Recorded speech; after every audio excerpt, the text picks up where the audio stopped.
Hello and welcome to the Earth Observed podcast, a podcast where I sit down with founders, technical leaders, and the minds shaping the future of Earth data, geospatial technology, and atmospheric AI across Europe, North America, and beyond.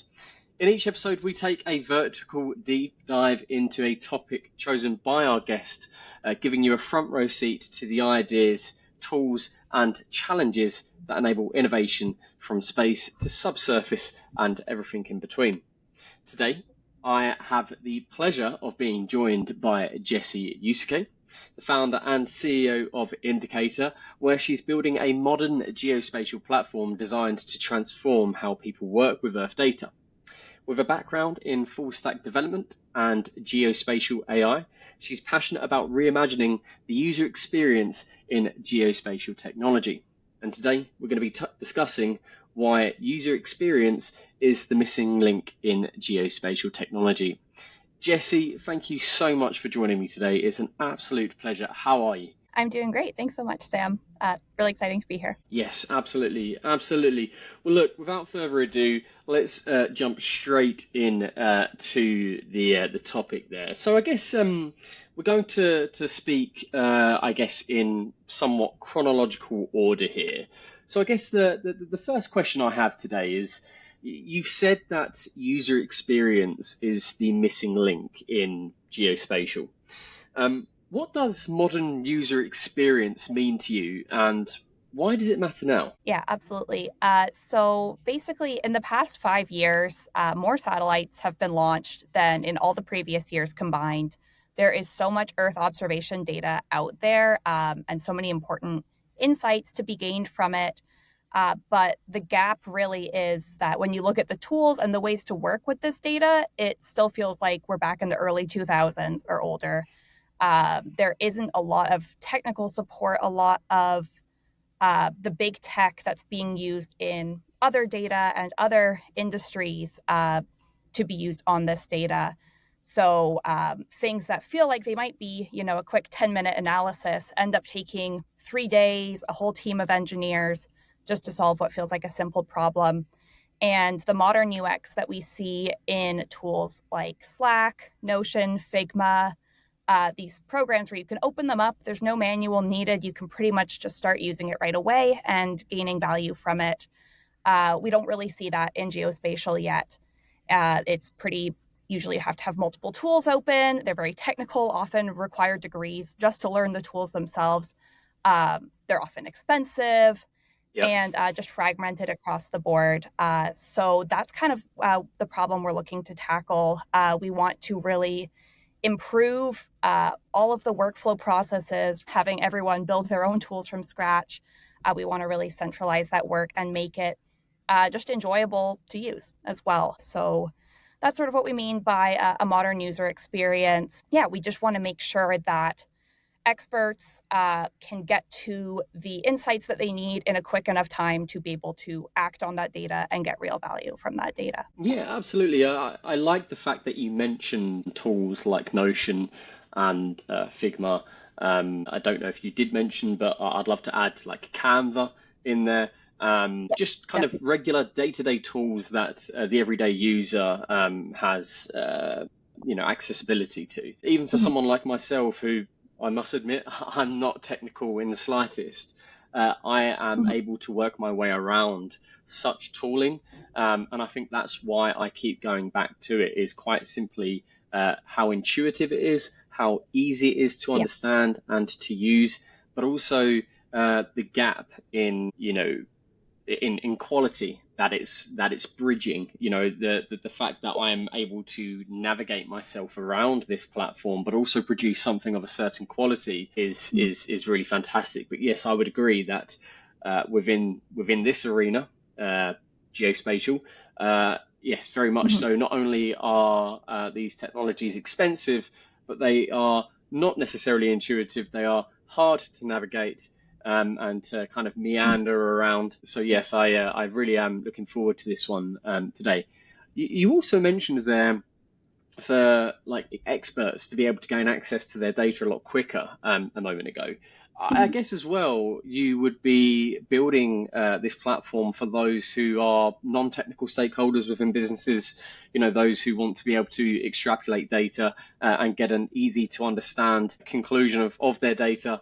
Yeah, I'm just keen to understand, is this platform going to be used across a wide range of levels of expert, I guess? Absolutely. Yeah. And I mean, I think Figma again is a good example, or Canva of this, where we want to be able to make it so that non-experts can gain quick insights if they're things that, especially work that's been done before and is out there, and doesn't require deep expertise. We want them to be able to get those answers quicker. So think on Figma if you want to throw together a quick, scrappy design, even if you're not an expert, it gives you the tools to do so, while Hmm. also supporting real designers, and in our case, real geospatial experts, to be able to dig deep, and both sides can gain advantage from the other. So experts can take advantage of a system that is partially funded by users that are non-technical, because that's just the vast majority of people on this planet don't have geospatial data skills. Sure. But then as well, the non-technical experts can take advantage of the great work that's being done, and right now is largely just out in the open source space. And so having a centralized Yeah. area to build that work. Yeah, absolutely. I think that the worst thing that we could do as an industry is gatekeep progress. And I think as an industry, we do a great job of gatekeeping that progress by making the tooling, as I've mentioned already, as you've mentioned already, Mhm. hard to use, hard to Yeah, understand. If there's just very easy to use workflows, custom workflows that meet every specific user. I think yeah. that is how we lift up that curtain and allow people to have a much better view of what this industry is. So, of course, with any business, there's going to be challenges, and what I'm keen to understand is what are some of the biggest challenges you've seen with existing geospatial and geospatial AI tools, and how do those challenges affect the people using them of any level? Yeah, absolutely. So we've already touched on this a bit, but basically, what I hear from experts in the industry is that 80% of their time is spent just finding the data that they want to use, and this is something that, while some platforms are starting to try to address this, the big existing platforms do not address this problem. They're mostly visualization tools, and while that's very powerful and useful, a lot of times people aren't even given the opportunity to get to that end point. They spend so much time reaching out to data sources, trying to find, match data together. And we want to really take out a lot of this work that we know everyone's reinventing the wheel a little bit on by themselves. So that's sort of one of the biggest issues that we want to tackle right off the bat, as well. So this is sort of an industry-wide thing, that I've heard people talking about a bit. There's a bit of a problem where geospatial experts are not, especially geospatial data scientists, are not paid at the same level that more traditional non-geospatial data scientists are. And it feels a bit confusing because the expertise level of geospatial data scientists, it's more complicated data to work with. It requires more expertise to use. But part of the problem is that companies pay people based off of the value that they can get from the work that's being done.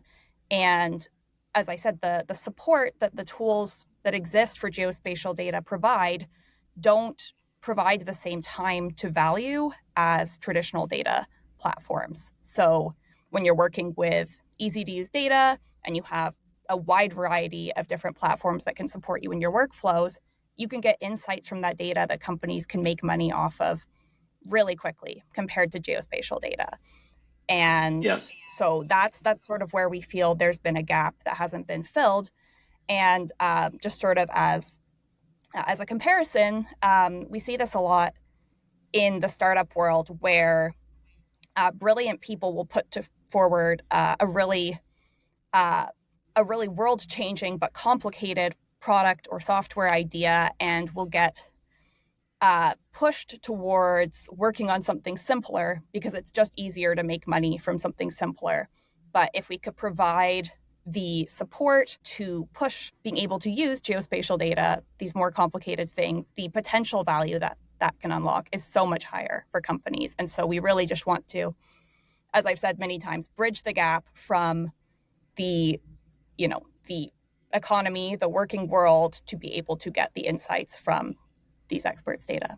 Yeah. I love the fact that this platform can also be used kind of industry agnostically.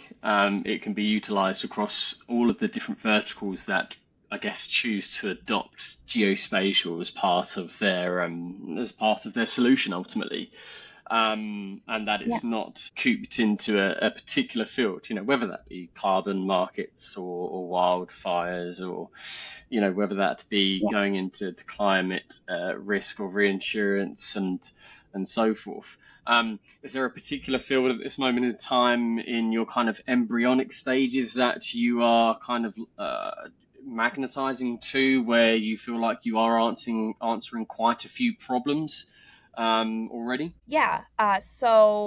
Definitely, as you mentioned, the goal is to be industry agnostic. It's to be the starting point, the Hmm. platform for anyone who needs to work with data with a location. But um, Yeah. our background and my background is more in climate. That Yeah. is also what I'm very passionate about building this for. We definitely, especially because our background, and we're starting with satellite data Okay. primarily as the field that we're tackling, because vector data, there's just a little bit more out there to be able to make good use of that already. And we want to start tackling the really tricky data files right away. And there's a lot of great work in climate adaptation that can be done with satellite data. But as well, we want to make sure that we're not getting too focused into a specific vertical right away. Yeah. We want to be able to serve the initial customers we're working with, but as well designing for the whole industry in mind. So we also want to make sure we're working with agriculture, mining, forestry, insurance, really across the board, working with people who are already using geospatial data, but just making it easier, faster, more affordable for those groups. But we do also want to start working with companies who have been thinking about it but haven't quite pulled the trigger on working with this data. Sure. Now, regardless of the industry that you do serve, I'm very interested to know how Indicator is tackling these challenges differently. And what does that mean for the speed or the quality of insights from geospatial data? I do appreciate that we've discussed this, from quite a few different angles already, and some of those angles are definitely overlapping. So I don't want to kind of repeat myself, but yeah, very interested to understand how Indicator is doing things differently ultimately. Absolutely. Yeah. I think just to really summarize sort of what we said before and what our goal and strategy is again similar to these other modern software platforms that many of us use daily. We don't intend for it to be a AI tool that will do the job of a geospatial expert. We don't really believe in that. We believe Yeah. in like Slack doesn't tell you what to say to your team or how to talk to your team. It just provides you the tools to do so. Figma doesn't tell you what to design. Notion doesn't tell you what to write. I We like that. want to have AI automate all of the work that has been done before that doesn't require any expertise or critical uh, creative thinking, which is a lot of the work that is being done right now. We want to get that out of the way because it's boring and doesn't take advantage of the skills of those people using it, and it slows things down. So that's the back end that we're building, the AI or workflow assistance, however you want to call it. We want it to be able to help you find data quick, as well as show you a variety of different options, the trade-offs of each one, because different geospatial projects are different. Maybe you need the best quality data, so the highest resolution of that specific moment in time, or maybe you need to do a long-term data study where you might have to sacrifice some resolution for the availability and affordability of that data. We want to have a really vast search that really works with the user to figure out what you need, um, as well as automating any parts of the analysis, visualization, and as well like making it easier to collaborate with others on your team by dragging and dropping in different workflows that have already been created. So that's sort of the back end of it. And then the front end of it, the user experience, as I said, we want to design it with a geospatial user in mind. We want to make it so that you don't have to think, you don't have to read a manual to use these tools. We want it to be everything to be exactly where you want it to be when you get on there, as well as being drag and drop customizable for those who have more unique workflows or just enjoy different ways of using software.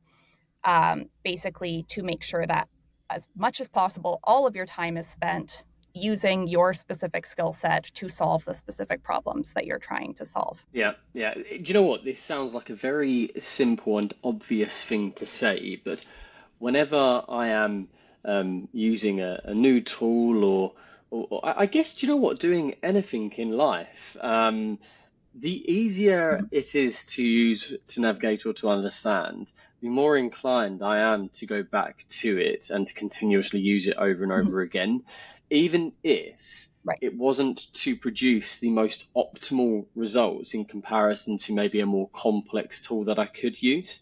For me, having complete control over the work that I am doing and kind of the input, despite the output, for me is definitely paramount to, I guess, user experience. And you mentioned there the AI assisted search. Now, I really like that idea. So it sounds really, really cool.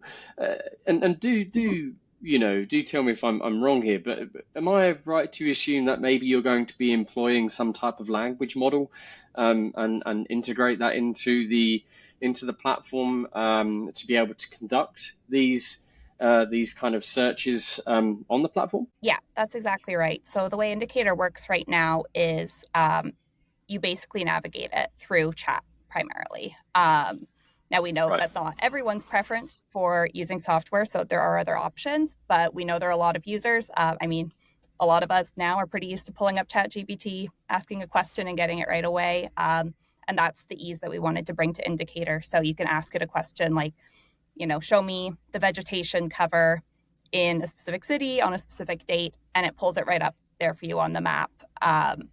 So, like conversing with a, at this point, geospatial non-expert, but over time it will gain expertise and it will help assist you through that process. Yeah. So, right now we're using Claude for that, but our experience using LLMs to do this kind of work in the past is that oftentimes you could end up going down a crazy rabbit hole where you realize, oh, I really should have just done it myself because it's messed up all of the projections, it's messed up a lot of the code because this work is complicated. And even if someone has done something similar before, you usually do need a human to go in and say, okay, but this is where the difference needs to be and why. So that's why, we've implemented in the stop points at every point to say, okay, we can't let the LLM go off completely on its own, but it can really speed up so much of the work where you don't need to be monitoring it.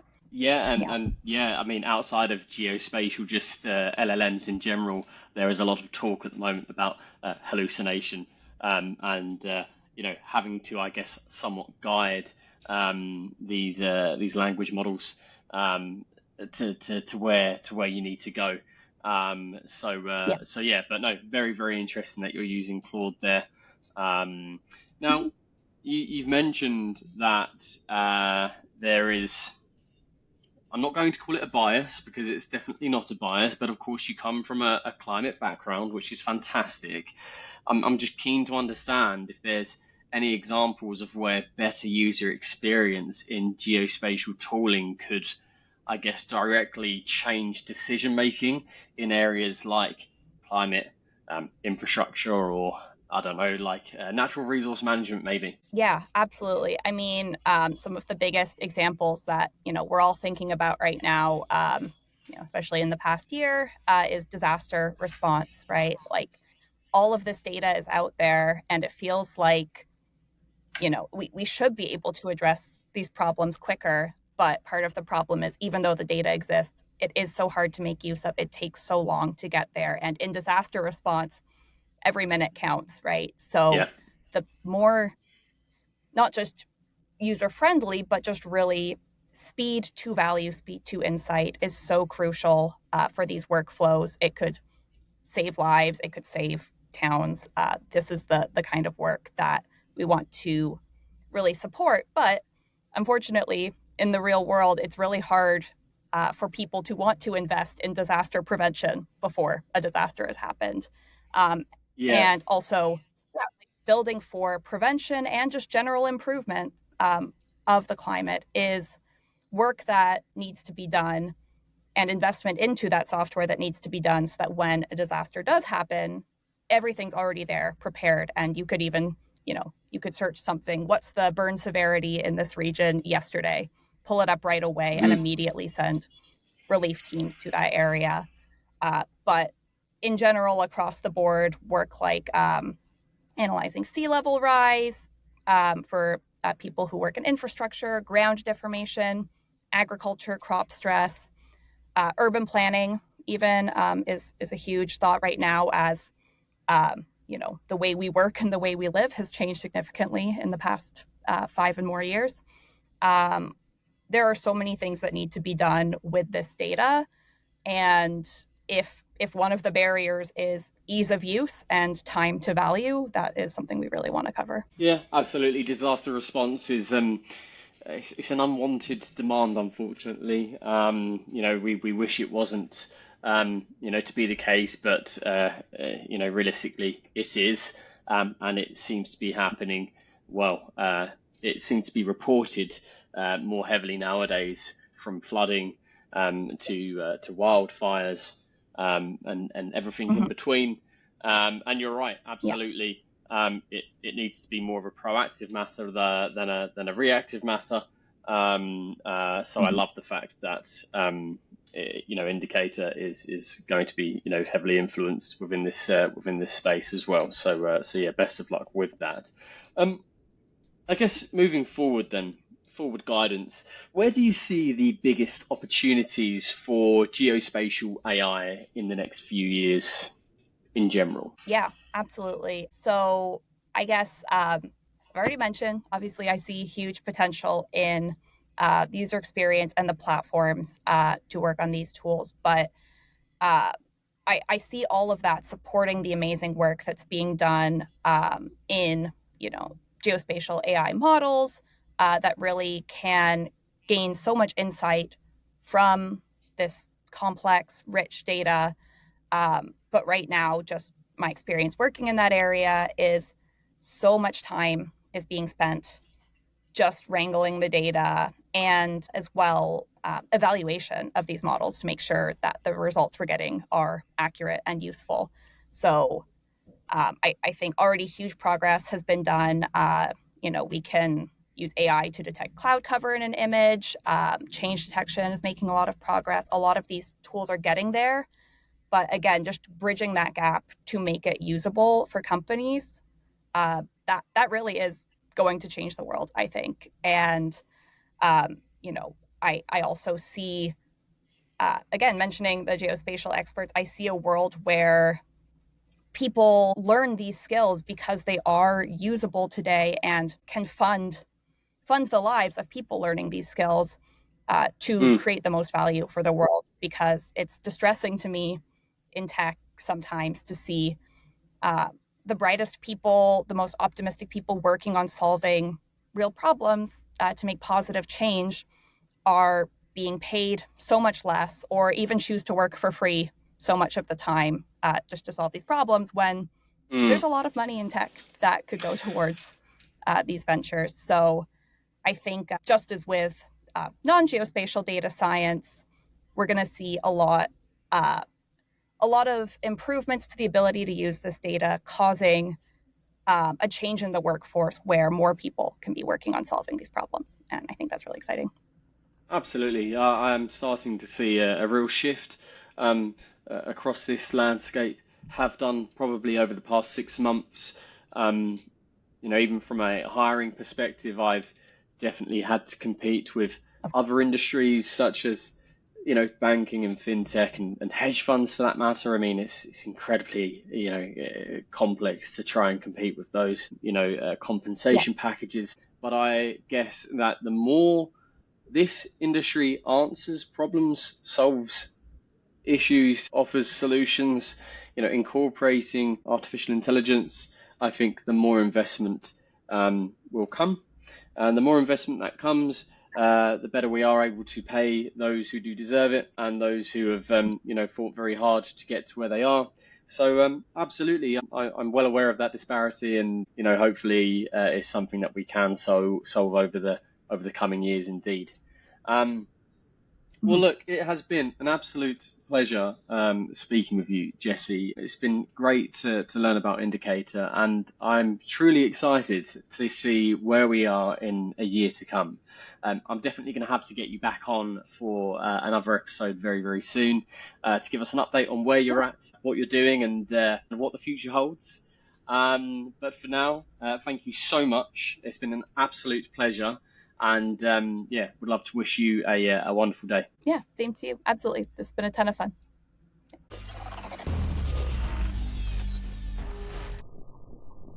Hello, and thank you for watching today's episode of Earth Observed, powered by DeepRec AI. If you're interested in joining me for an episode of your own to discuss a topic of your choice, do get in contact with me. And of course, if you are looking to scale your team within geospatial, Earth data, or atmospheric AI, please do get in contact. I'd love to understand how I can support you. Until next time, have a great day.